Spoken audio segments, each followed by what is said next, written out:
Keith was an excellent listener. Or maybe he just didn't speak much. Either way, Jenny really enjoyed their little talks. He was the only person who really seemed to understand her. Jenny biked briskly towards the library back on campus to surprise her mother. Nothing exciting ever happens here, she grumbled, unaware of the great adventure that lay in store just around the corner.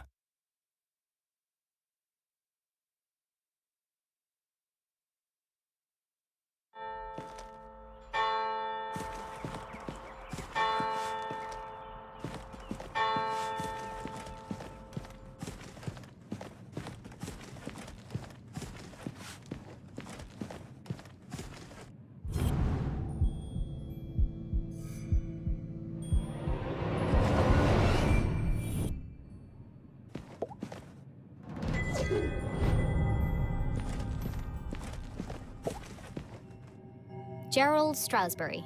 Cornelius Strasberry. It's a wall of Strasberries. The Strasberry lineage stretched back to the very founding of the university.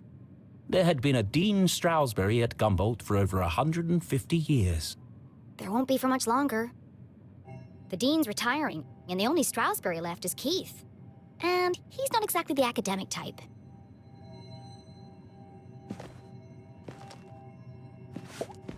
No one on duty. A book thief's paradise. There's a note on the desk.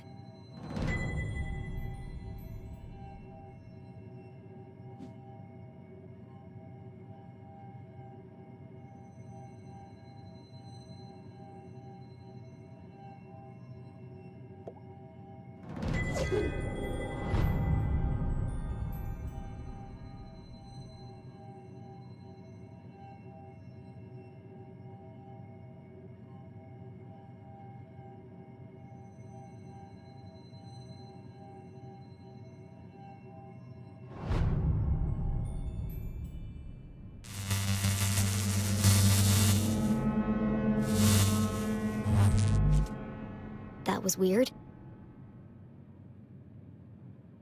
Hello? Mom? Mr. Strasberry? Anybody? Jenny's words echoed through the library. Something's not right here. A mystery was unfolding. Whatever it is, I'll get to the bottom of it.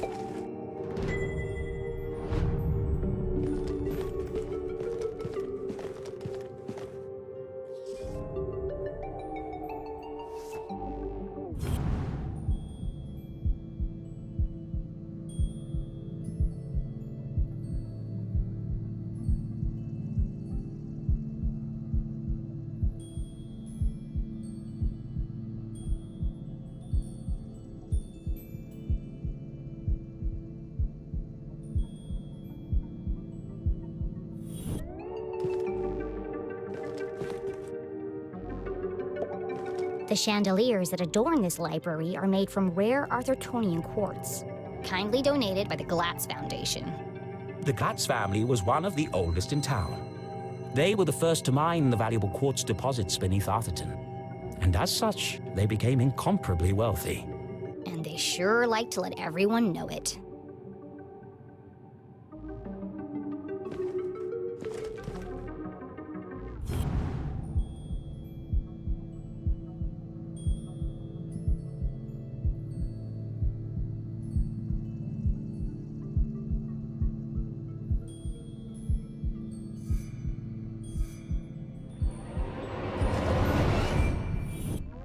Les Strasberry, Gumboldt's 21st and jolliest dean, smiled down at Jenny.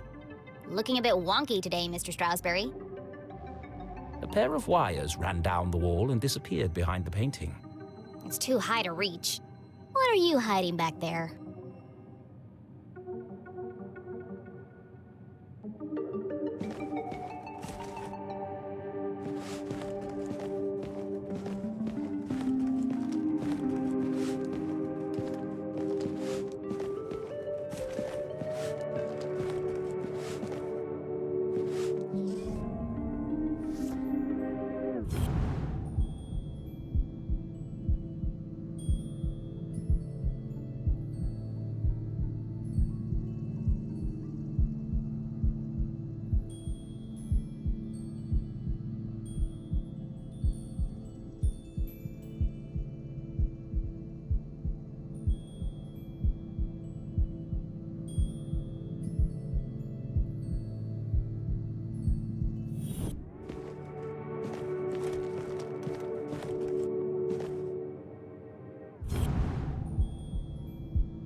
Laddertron 5000.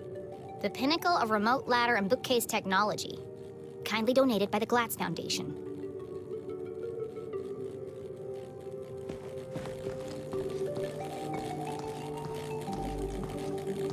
Whoa! Dangerous! The newly installed ladder system was prone to malfunction. Should have kept the old wooden ladders. They never tried to electrocute me. I need to find a way to turn the power off.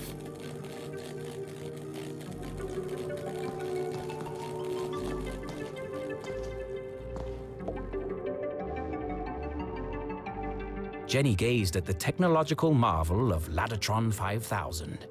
Seems pointless. It's not hard to move a ladder. Sometimes it feels like some unknown force is just trying to slow me down.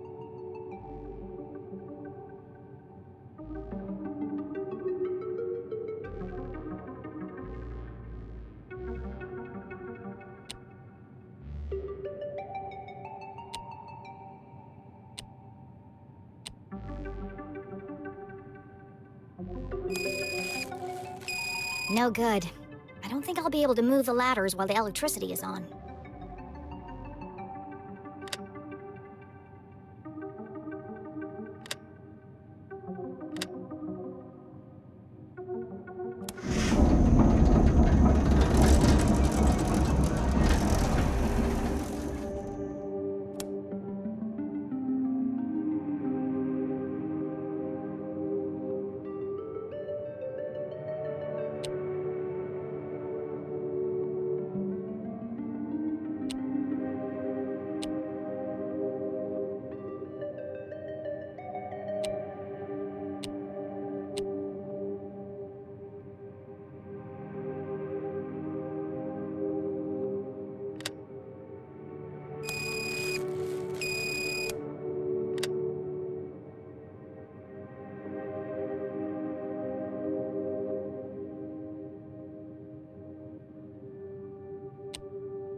Jenny was notorious for climbing book carts.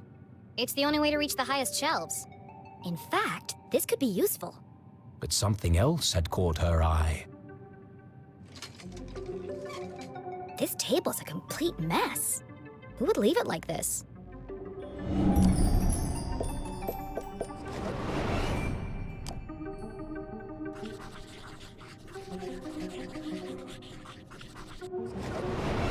Illegible scribbles, intricate diagrams of giant machines, a worn copy of Aliens in Arthurton.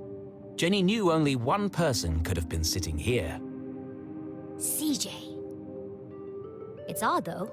He usually hides everything when he's finished. What's this? A tattered piece of paper with a series of seemingly unrelated notes.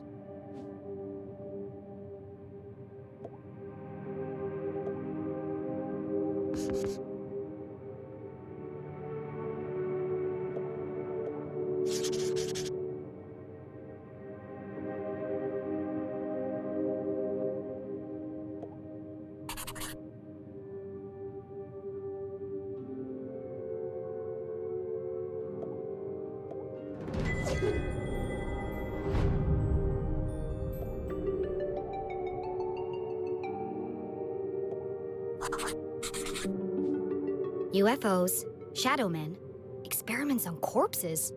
It seemed that CJ was unraveling a mystery of his own. Wait, there's something on the other side. Wow, a color map of Arthurton. Jenny had never seen a town map with this level of detail before. I can't believe CJ left this behind. That's so unlike him. He'd be terrified if anyone else found it. I'll keep it safe until I see him again.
No secrets between friends, Mr. Strasberry.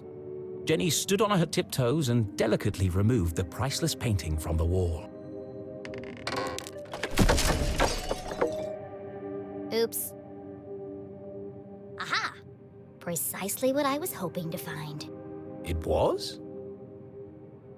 Let's see. Lights, bookcases, ladders. I'll cut the power and continue my investigation. But Jenny knew better than to play with electricity, so she left it alone.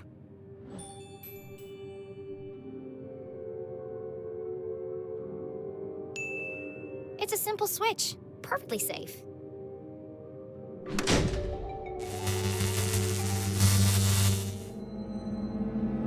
The eerie silence unnerved our tiny hero.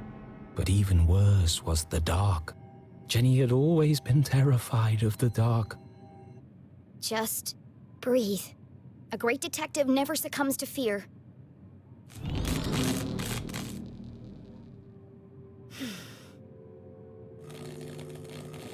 Looks like that did the trick.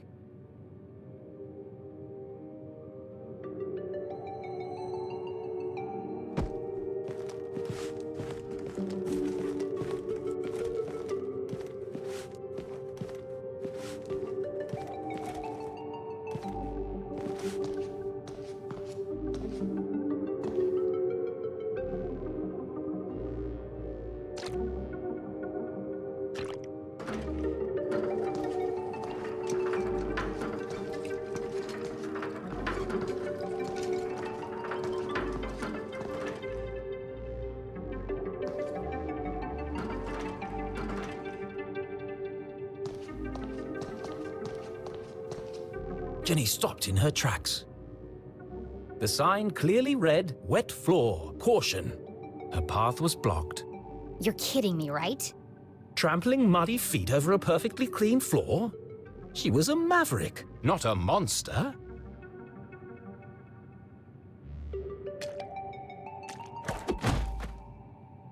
Wow, that really is slippery. It wouldn't be a good idea to leave my footprints everywhere.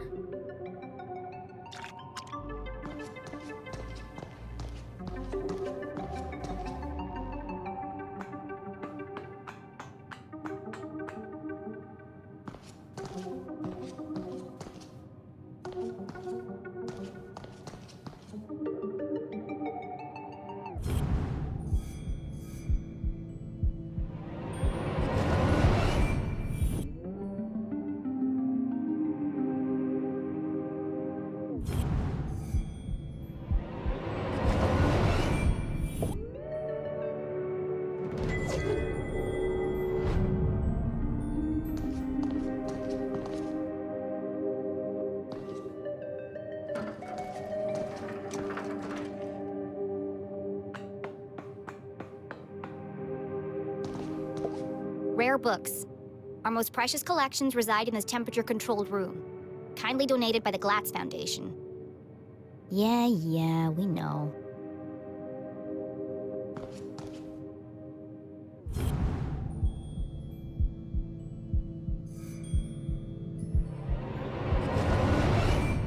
There's something on that shelf, but I can't reach it.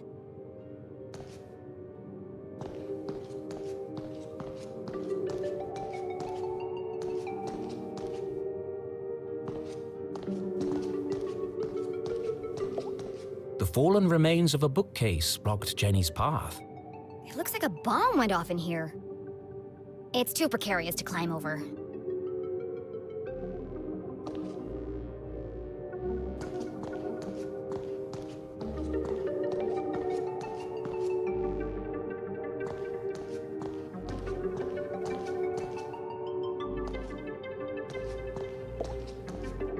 It's locked.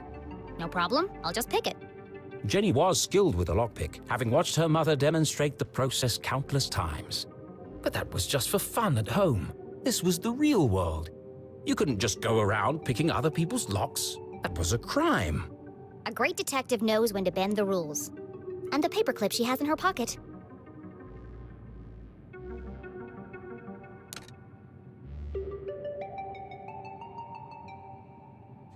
Mom always says, lockpicking is a subtle art. Move slowly and search for the sweet spot.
Bingo! It must have been a rush of blood that caused Jenny to act so irrationally. Regardless, she had picked the lock and felt strangely exhilarated. What treasures lay behind the door? Oh, it's empty. Still, that book cart could be useful.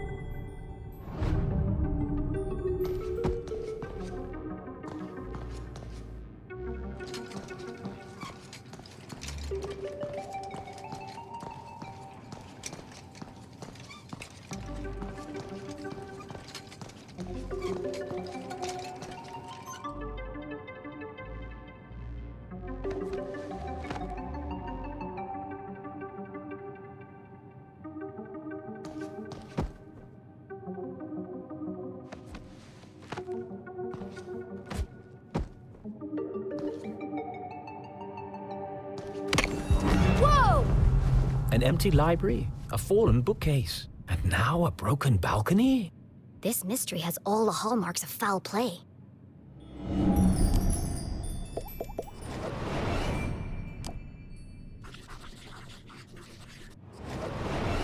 They say words can't hurt you. In this case, I'd be inclined to disagree. Solid iron and oak, torn apart like a piece of bread. It would have taken some serious force to do this.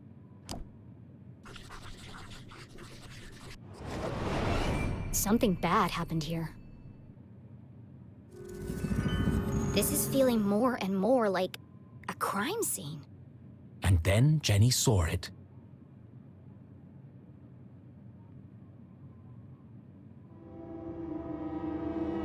Covered in a ripped curtain and surrounded by broken glass. It is a crime scene!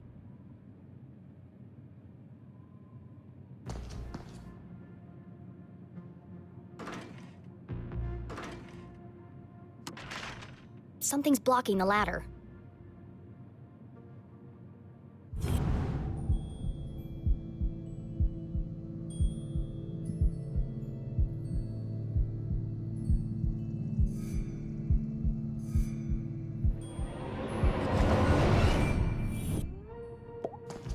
There's something stuck in the track.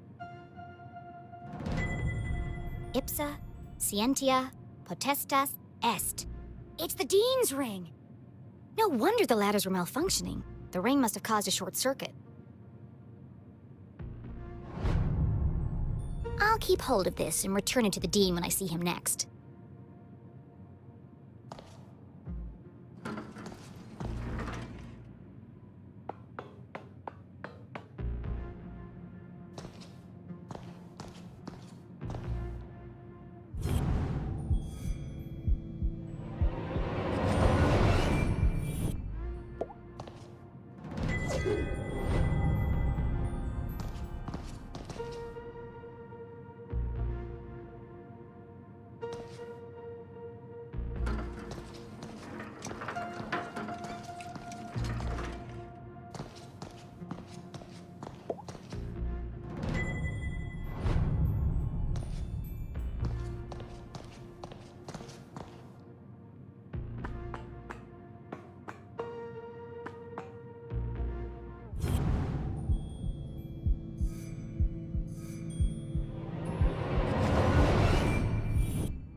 You never forget the first time you see a dead body.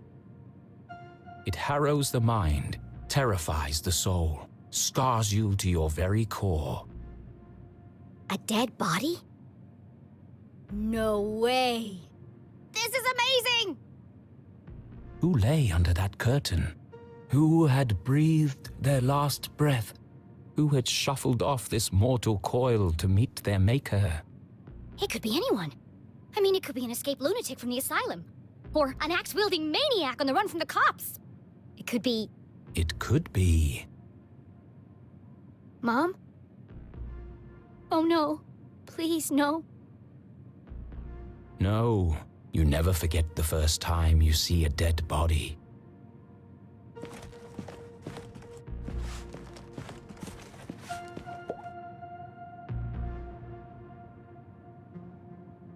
Jenny knew it was wrong to disturb the crime scene. But I have to know who's under here. Slowly, she drew back the heavy cloth. Please don't be my mom. Please don't be my mom. Dean Stroudsbury? Thank God. I'm sorry. I didn't mean it like that. Poor Mr. Stroudsbury. What happened to you? Was this a terrible accident? Or worse? Murder! Her stomach churned. Seeing the Dean's lifeless face, his contorted frame, Jenny felt the urge to run, to get as far away from this horrific sight as possible. Jenny had longed for an adventure, for a real case to solve. I didn't expect it to be like this. She gathered herself, took a deep breath, and began to search for clues.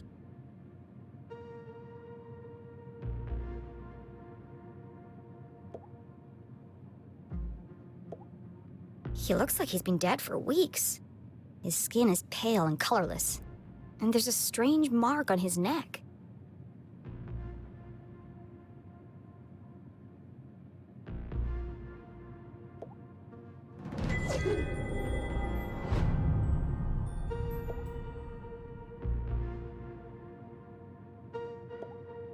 There are bits of glass and metal debris everywhere.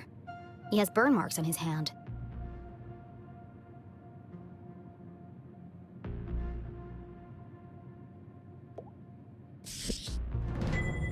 The Hawk and the Weasel and other bedtime stories.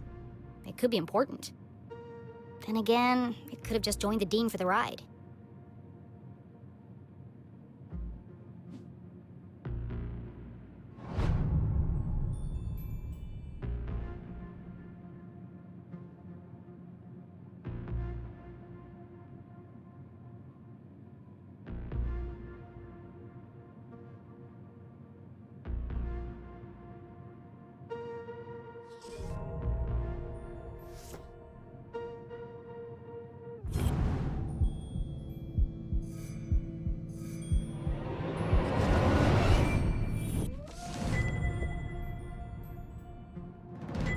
The Dean's planner lay open on today's date.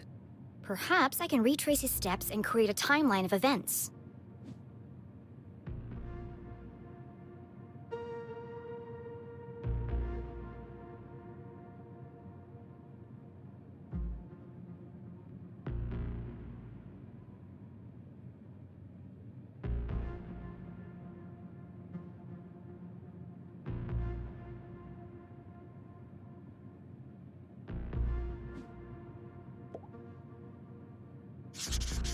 Meet JL. Could that be Mom? Where's Widow's Drop? I've never heard of it. Looks like he completed all his chores for the day. I already knew the Dean was meeting Mom here. So where is she now?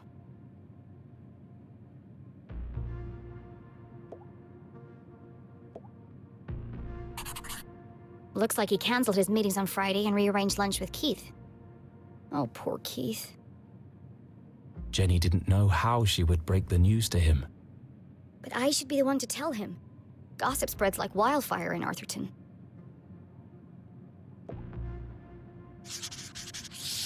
He sure was working hard on that speech. I'm sad he won't get to deliver it.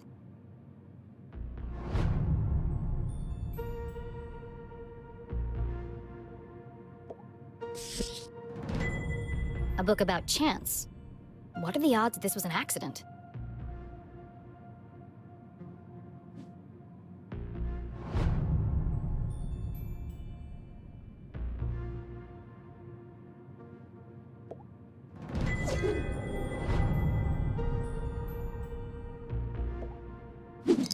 It's smashed, most likely from the fall.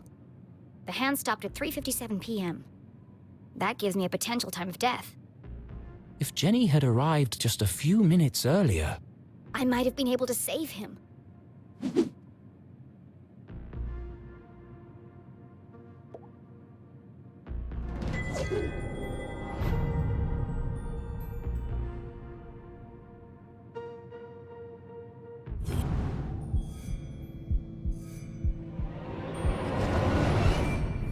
The Dean's hand was clamped shut around a small object. That's strange. Rigor mortis usually takes hours to set in. I'm sorry for what I'm about to do, Mr. Strasberry, but this could be a vital clue.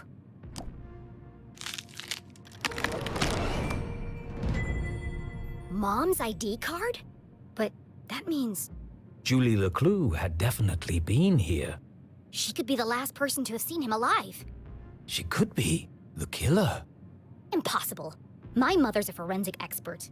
She'd never leave such incriminating evidence behind. But even the smartest criminals made mistakes. Jenny couldn't deny this looked bad for her mum. If anyone else sees this, they'll jump to conclusions.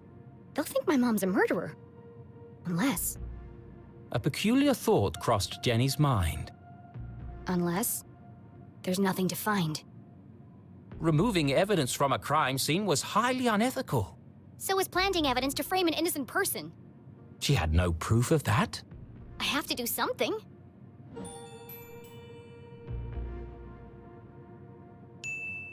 My mom would kill me if she knew I was tampering with evidence. But I have to protect her.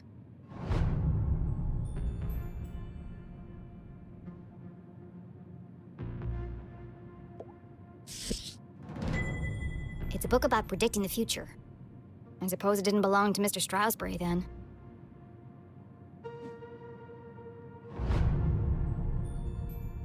I think that's all the evidence I'm going to find here. She took one last look at the Dean's lifeless body. I'm sorry, Mr. Strasberry. I promise I'll get to the bottom of this.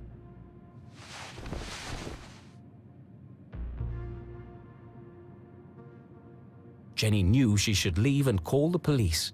But how often did a case like this come along? Never. There's more to this than meets the eye.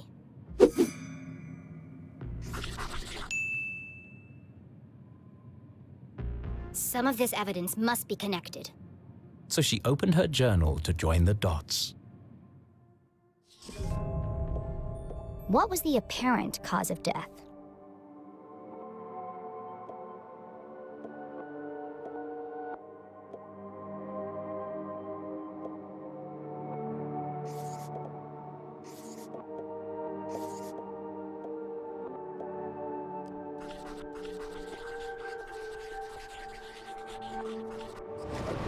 It looks like the Dean was thrown from the balcony when he reached down to pick up his ring, which was stuck in the electrified ladder track.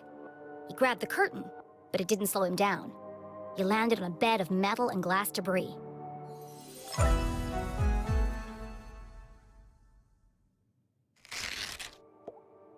What is unusual about the Dean's death?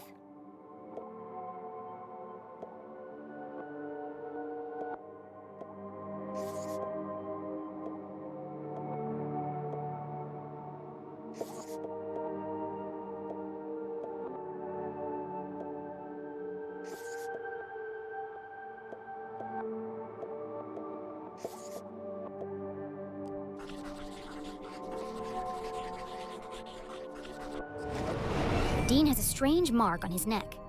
All the skin around his face is gray and gaunt. I've never seen anything like it before. He's holding my mom's ID card, which makes her the prime suspect. But why would she, or anyone, want to kill Dean Strasberry?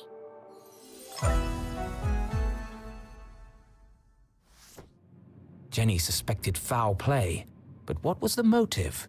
Had she missed something? The watch! The Dean's watch stopped at 3:57 p.m. When I came into the library, the clock tower rang 4 times. The library only has one exit, and I haven't seen anyone but the Dean since I got here. Which meant, if the Dean was murdered... The killer must still be here! He's getting away!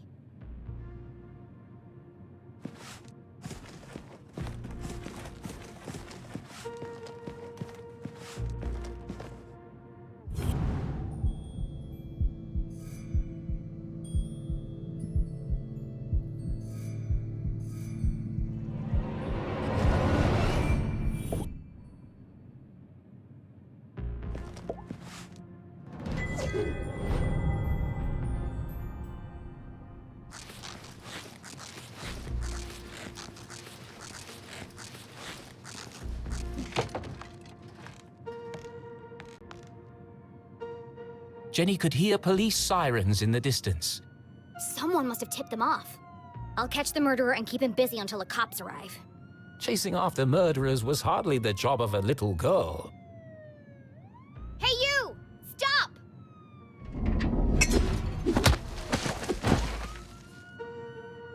Despite surviving her fall without so much as a broken bone, Jenny couldn't help but feel she had failed. As the sirens grew louder, she knew it would only be a matter of time before the sheriff arrived. And then she'd have to explain why she hadn't called for help. But the worst feeling of all was that she had let the killer escape. As she drifted slowly into unconsciousness, Jenny heard a familiar voice. Concerned, gentle, soothing. Jenny? Oh, Jenny, what have you done? Mom? Freeze! You're under arrest!